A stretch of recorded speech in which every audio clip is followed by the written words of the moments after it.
morning dear students.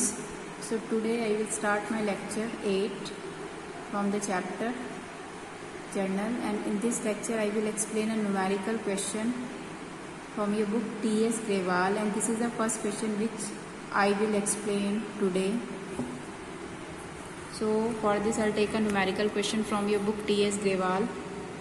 This is the question: enter the following transaction in the journal of RAM. आपको ये सभी transaction कहाँ transfer करनी है? आपको जर्नल में, ठीक है। तो enter the following transaction in the journal of Ram. तो जैसे मैंने आपको बताया था कि आपको जब भी कोई जर्नल प्रिपेयर करते हो तो उसका एक फॉर्मेट होता है जो कि हमें बनाना होता है। फॉर्मेट सभी बच्चों को याद होगा, क्या फॉर्मेट था मैंने आपको ऑलरेडी बताया था। तो आपको क्या बनाना है, एक कॉलम क्या बनाना है, डेट का, ठीक है। इस टाइप से आपको कॉलम बनाना है। तो पहला कॉलम किस चीज़ का होगा, डेट का, ठीक है। देन आपको लिखना है यहाँ पे पर्टिकुलर्स, देन लिखना है एक और कॉलम यहाँ पे है जिसमें हम लिखते हैं LF, ठीक है। Then debit amount and credit amount, ठीक है। इस टाइप से आपको क्वेश्चन या फॉर्मेट बनाना होता है जब भी जर्नल का क्वेश्चन करते हैं, ठीक है। इसमें लिखा हुआ आ रहा है enter the following transaction in the journal of Ram. तो आप यहाँ पे लिख सकते हो जर्नल ऑफ राम, क्योंकि राम की जर्नल है तो हम यहाँ पे लिख देते हैं जर्नल ऑफ राम, ठीक है। तो न्यूमेरिकल क्वेश्चन में जैसे हमें फर्स्ट ट्रांजेक्शन दी हुई है 2020 की है सारी ट्रांजेक्शन, और यहाँ पे फर्स्ट डेट क्या है, 1 जून। तो सबसे पहले आपको डेट कॉलम के नीचे लिखनी है डेट, ठीक है। एंट्री क्या है आपकी, यहाँ पे ट्रांजेक्शन है, लेन देन क्या हुआ है, Ram invested capital in cash. Ram ने कैपिटल इन्वेस्ट करी है और कैश में करी है। तो सभी बच्चों को अच्छे से मैंने बताया था कि जब भी कुछ इन्वेस्ट होता है या बिजनेस स्टार्ट होता है तो हमारी सिर्फ एक ही एंट्री होती है जो कि किससे रिलेटेड होती है, कैपिटल से। यहाँ तो ऑलरेडी एक्सप्लेन किया हुआ है कि कैपिटल इन्वेस्ट की गई है। तो कैपिटल की एंट्री क्या होती है, कैश इन्वेस्ट किया गया है तो आपको क्या लिखना है, cash account debit to capital account. क्या लिखना है आपको, cash account debit to capital account. कितनी अमाउंट डिपॉजिट की गई है, 1 लाख, ठीक है। तो आपको यहाँ पे लिख देना है 1 लाख। यहाँ पे भी आप क्या लिख दोगे, 1 लाख, ठीक है। नरेशन क्या हो जाएगी, being business started with cash, ठीक है। Being business started with cash, ठीक है। अब दूसरी एंट्री क्या होगी, 3 जून को, ठीक है। जो भी डेट है मैं वही डेट डाल रही हूँ तो कंफ्यूज होने की जरूरत नहीं है। सेकंड ट्रांजेक्शन हुई है 3 जून को, तो आपको वही डेट लेनी है, ठीक है। आगे पीछे नहीं कर सकते हो आप ट्रांजेक्शन्स को। तो सेकंड ट्रांजेक्शन है आपकी purchase goods from Harish. Goods purchase की गई हैं, क्या किससे करी गई हैं, हरीश से। कैश कुश वगैरह, कैश की कोई इंफॉर्मेशन नहीं है कि कैश पे किया गया है, नहीं किया गया। तो मैंने आपको बताया था purchase goods for Harish, goods आ रही हैं किससे आ रही हैं, हरीश से। तो अगर कैश मेंशन ना हो तो उसी पर्सन को क्या करना है आपको, क्रेडिट, ठीक है। तो यहाँ पे आप क्या करोगे, परचेज, गुड्स वर्ड नहीं लगाना है, सिर्फ purchase word is sufficient. Purchase account debit किससे खरीदा जा रहा है, हरीश से। तो हरीश के नाम के आगे आपको अकाउंट नहीं लगाना है। कितने का खरीदा जा रहा है, 10,000 को। तो आपको डेबिट मीन्स परचेज जहाँ लिखा हुआ उसके सामने क्या लिख देना है, just in front of purchase. और हरीश के सामने भी आपको सेकंड कॉलम में क्या क्रेडिट कर देना है। इसी टाइप से आपको अपनी अमाउंट को लिखना है, ठीक है। यहाँ पे नरेशन क्या हो जाएगी, बीइंग से ही स्टार्ट करना है। Being goods purchased from Harish, Harish से खरीदी जा रही है ना। तो जिनको कंफ्यूजन है, रूल्स के अकॉर्डिंग परचेज अकाउंट एक क्या होता है, एक्सपेंस अकाउंट, और हरीश क्या होता है, एक पर्सनल अकाउंट। तो ये गिवर है, ये क्या दे रहा है, गुड्स दे रहा है। किसको दे रहा है, हमें दे रहा है। तो debit the receiver and credit the giver. Giver कौन है, हरीश। परचेज अकाउंट क्यों हमने डेबिट किया, क्योंकि एक एक्सपेंस है, खर्चा है, इस वजह से हमने इसको क्या कर दिया, डेबिट कर दिया according to nominal account rule, ठीक है। यहाँ पे क्योंकि हम particular format next transaction purchase goods for cash. हम गुड्स परचेज कर रहे हैं, कैश में परचेज कर रहे हैं, ठीक है। कौन सी डेट की है? 5 जून की। तो आपको वही डेट मेंशन करनी है। कितने में खरीदी गई है? 8,000 में। तो जब कैश में खरीदते तो आपको कैश को ही क्या करना होता है? क्रेडिट। आप एंट्री क्या कर दोगे? Purchase account debit to cash account. हम सिंपल से स्टार्ट कर रहे हैं ताकि किसी भी बच्चे को कोई डाउट ना हो कि क्या एंट्री करनी है और कैसे करनी है, ठीक है। इस वजह से मैंने थोड़ा सिंपल क्वेश्चन लिया आपके लिए। देखिए परचेज क्या है? कैश है, किसी पर्सन का नाम नहीं तो डायरेक्ट कैश को क्रेडिट कर देना। क्या आ रही है? गुड्स आ रही है। तो क्या एंट्री करोगे? Being goods purchased in cash, ठीक है। परचेज के सामने 8,000 और कैश के सामने भी क्रेडिट कॉलम में 8,000, ठीक है। अब नेक्स्ट एंट्री पे चलते हैं। Purchase goods from Mohit in cash. हमने गुड्स परचेज करी है, मोहित वर्ड भी आ रहा है, कैश वर्ड भी आ रहा है। अब मैंने आपको एक्सप्लेन किया था अगर पर्सन का नाम भी आता है और कैश वर्ड भी आता है तो आपको पर्सन के नाम को इग्नोर कर देना है और मोहित की जगह क्या क्रेडिट करना है? कैश को, ठीक है। जब भी पर्सन का नाम भी आता है और साथ में ये भी लिखा होता है फॉर कैश, तो आपको मोहित को क्रेडिट नहीं करना है, आपको किसको क्रेडिट करना है? कैश को, ठीक है। तो ये भी एंट्री बिल्कुल सेम होगी 8 जून की।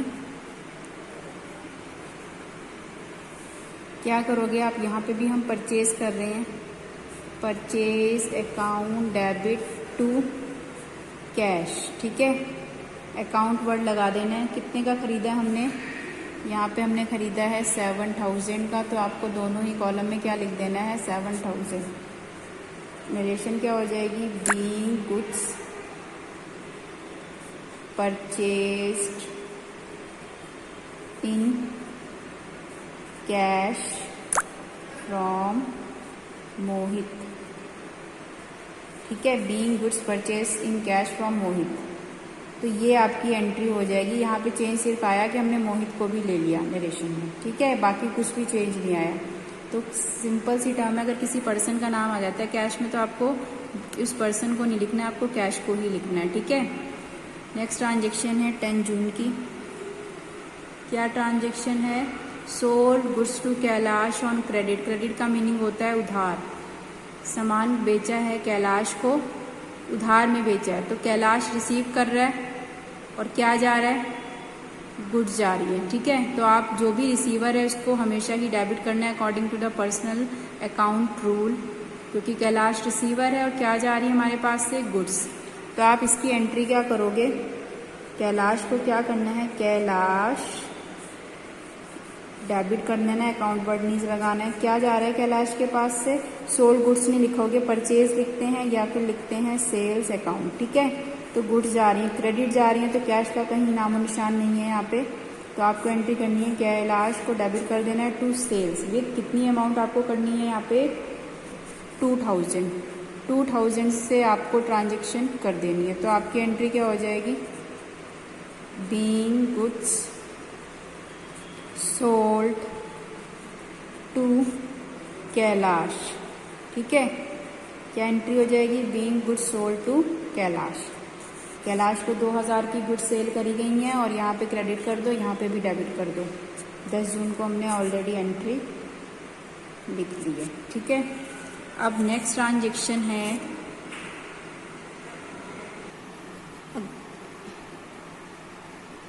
अगली ट्रांजेक्शन है हमारे पास sold goods to Nadeem for cash. कितने डेट की है ये? 12 जून की है ये ट्रांजेक्शन, ठीक है।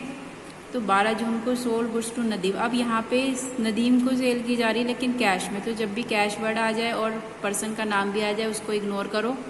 क्या लिखना है उसके बाद? कैश, ठीक है। तो जब सेल करते हैं हम तो क्योंकि कैश आता है, गुड्स सेल हो रही है, तो आपको क्या करना है? कैश अकाउंट को कर देना है डेबिट।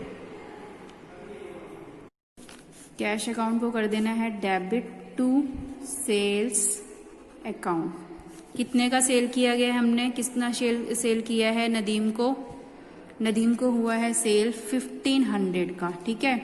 तो आपको एंट्री करनी है 1500 की। अब नरेशन क्या हो जाएगी, being goods sold in cash to Nadeem. ठीक है, अब एंट्री पहले मैं बता देती हूँ रूल्स के अकॉर्डिंग। अब जब किसी हमने नदीम को सेल किया है, गुड्स सेल करी है कैश में, ठीक है, तो मैंने आपको बताया था अगर कैश वर्ड भी आता है साथ में उस पर्सन का नाम भी आता है तो उसको इग्नोर करना है। और क्योंकि हम सेल कर रहे हैं तो कैश में अगर हम अपनी बिजनेस अपनी बुक्स में एंट्री कर रहा है, ठीक है, तो जब बिजनेस सेल करता है तो उसके पास क्या आता है, कैश आ रहा है। तो हम इस वजह से हमने किसको डेबिट किया है, डेबिट वर्ड कम्स इन, जो कैश है एक एसेट है तो इस वजह से हमने उसको डेबिट कर दिया। सेल क्या है, एक रेवेन्यू अकाउंट है according to rule of nominal account. ठीक है, तो इस वजह से हमने सेल को क्या किया है, क्रेडिट। तो cash account debit to sales account with 1500। ठीक है, अब अगली ट्रांजेक्शन पे चलते हैं। ट्रांजेक्शन है 14 जून की। क्या ट्रांजेक्शन है हमारी, गुड्स रिटर्न बाय कैलाश। कितनी रिटर्न करी है, 500 की। कैलाश को जो हमने सामान बेचा था, अब यहाँ पे रिटर्न बाय कैलाश 500 गिवन है, तो हमने कुछ थोड़े दिन पहले कैलाश से को गुड्स सेल करी थी, उसने कुछ गुड्स को रिटर्न कर दिया है। ठीक है, जब गुड्स रिटर्न की जाती हैं, सेल की हुई गुड्स रिटर्न की जाती हैं तो उसे क्या बोला जाता है, सेल्स रिटर्न। बिजनेस ने कुछ गुड्स सेल करी थी कैलाश को, अब उसने कुछ वो वापस कर दिए उनमें से कुछ गुड, तो सेल किया हुआ सामान अगर रिटर्न हो जाता है तो उसे क्या बोला जाता है, सेल्स रिटर्न। ठीक है, और सेल्स रिटर्न को हमेशा ही क्या किया जाता है, डेबिट। तो यहाँ पे जो रिटर्न किया है इसने 500 का किया है, तो आप एंट्री क्या करोगे, आप एंट्री करोगे सेल्स रिटर्न अकाउंट डेबिट। किसने किया है, रिटर्न किसने किया था हमें, कैलाश ने। तो आपको यहाँ पे कैलाश को ही क्या करना है, क्रेडिट। ठीक है, गुड्स सेल की हुई गुड्स रिटर्न हो रही हैं, किसके थ्रू हो रही हैं, कैलाश के थ्रू। तो पर्सन के आगे आपको अकाउंट वर्ड यूज नहीं करना है, आपको यहाँ पे करना है 500 एंड 500। ठीक है, तो ये एंट्री हो जाएगी। अब नरेशन क्या हो जाएगी आपकी, being goods return by Kailash. जब भी सेल किया हुआ सामान, बस ये याद रखना कि सेल को जैसे हम क्रेडिट करते हैं ना, उसके रिटर्न को हमेशा ही आपको क्या करना है, डेबिट। ठीक है, तो आपकी एंट्री क्या हो जाएगी, sales return account debit to Kailash. कितने का गुड्स वो रिटर्न कर रहा है, 500 की। ठीक है, अब अगली ट्रांजेक्शन जो है वो 14 जून के बाद है 16 जून को। ठीक है, 16 जून की ट्रांजेक्शन है गुड्स रिटर्न टू हरीश। अब हरीश को साथ हमने क्या ट्रांजेक्शन करी थी, परचेज करी थी। अब हमने क्या करी है, goods return to Harish. Harish को हम रिटर्न कर रहे हैं गुड्स। ठीक है, परचेज किया हुआ सामान रिटर्न किया जा रहा है। तो जैसे सेल किया हुआ सामान अगर रिटर्न किया जाता है तो हम लिखते हैं सेल्स रिटर्न टू कैलाश। और अगर परचेज किया हुआ सामान रिटर्न किया जाता है, किसको कर रहे हैं हम यहाँ पे रिटर्न, हरीश को। तो रिसीवर कौन है, हरीश है, को कर देना है डेबिट। हरीश के पास क्या जा रहा है, परचेज रिटर्न। क्या जा रहा है हरीश के पास, हरीश को हम डेबिट करेंगे क्योंकि ये रिसीवर है कौन सी गुड्स का, जो हम रिटर्न कर रहे हैं। ठीक है, तो हरीश को जो गुड्स रिटर्न की गई हैं वो कितने की करी गई हैं, 360। तो यहाँ पे आप जो अमाउंट मेंशन करोगे वो कितनी करोगे, 360। तो कंफ्यूज होने की जरूरत नहीं है।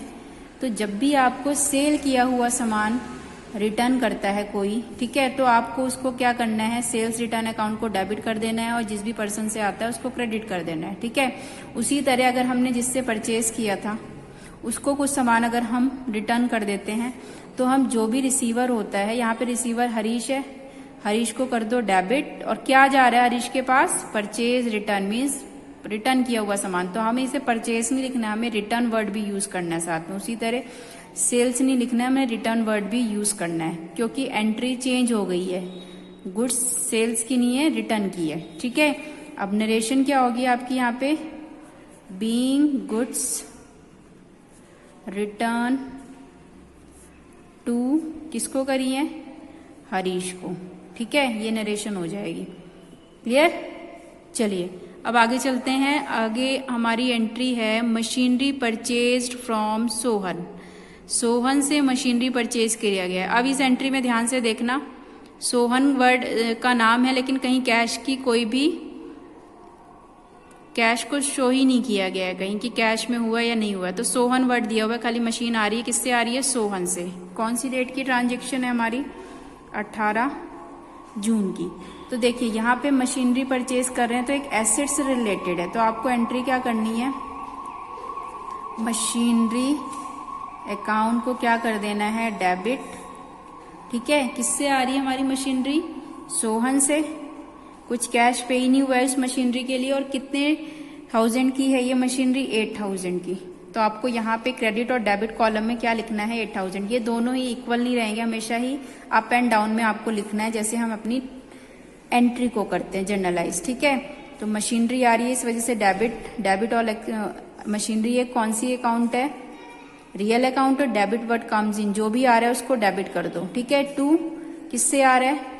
सोहन से। ठीक है, तो मशीनरी जब परचेज करते हैं तो गुड्स नहीं परचेज कर रहे हैं, हम एक एसेट परचेज कर रहे हैं। तो आपको परचेज वर्ड नहीं लगाना है, सिर्फ मशीनरी लिख देना है, टू सोहन। ठीक है, यहाँ पे नरेशन क्या हो जाएगी? बीइंग मशीनरी परचेज्ड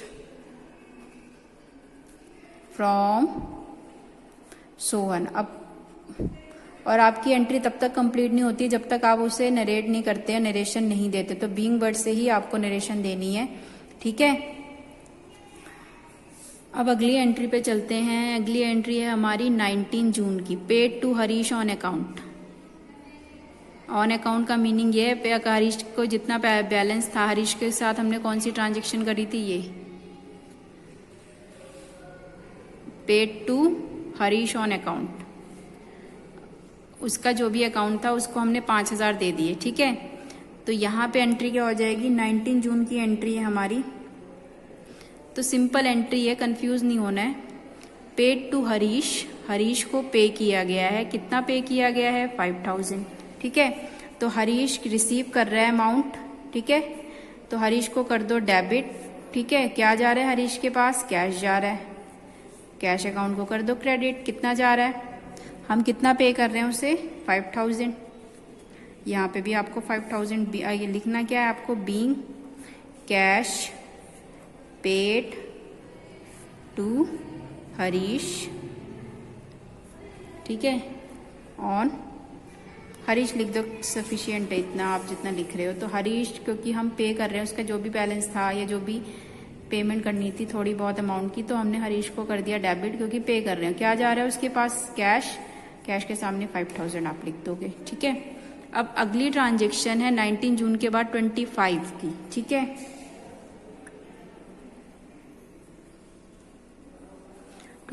जून की है cash withdraw for personal use.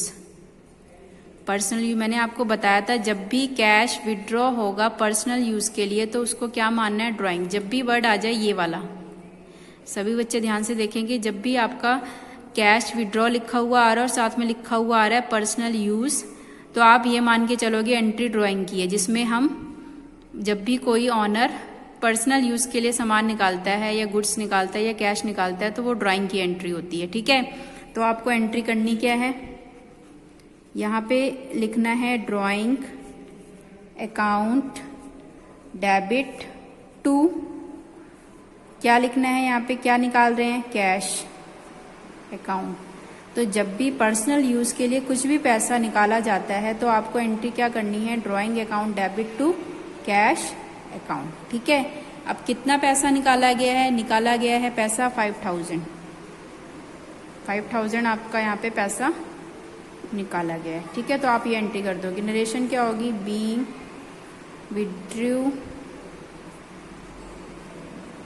Cash for personal use. ठीक है, कैश विड्रॉ किया गया है, पर्सनल यूज के लिए किया गया है। तो सिंपल सी टर्म है, जब भी आपको पर्सनल वर्ड लिखा हुआ आ जाएगा और साथ में विड्रू कैश, विड्रू का मीनिंग होता है विड्रॉ किया, जैसे पैसे निकालते हो ना, विड्रॉ करते हो बैंक से, उसी तरह कई बार मालिक जो होता है, ऑनर होता है, वो फॉर्म से कुछ पैसा विड्रॉ कर लेता है, तो उस टर्म को, उस पैसे को हम ड्राइंग मानते हैं अगर पर्सनल यूज लिखा हुआ आ रहा है। ठीक है, विड्रू वर्ड लिखा हुआ आ रहा है और पर्सनल वर्ड लिखा हुआ आ रहा है, तो उसको क्या मान के चलना है आपको? ड्राइंग। क्लियर? अगली ट्रांजेक्शन है ओल्ड न्यूज़पेपर सोल्ड। पुराने अखबार सेल किए गए हैं। कितनी डेट को सेल किए गए हैं? 30 जून को। ठीक है, हमने पुराने अखबार बेचे हैं, गुड्स नहीं बेची है, सब न्यूज़पेपर बेचा है। तो आप एंट्री क्या करोगे? अब किसी पर्सन का नाम वगैरह कुछ भी नहीं दिया हुआ है, तो मीन्स आपको एंट्री क्या, पुराना सामान बेचा गया है, तो क्या लिखनी है? Cash account debit to old newspaper.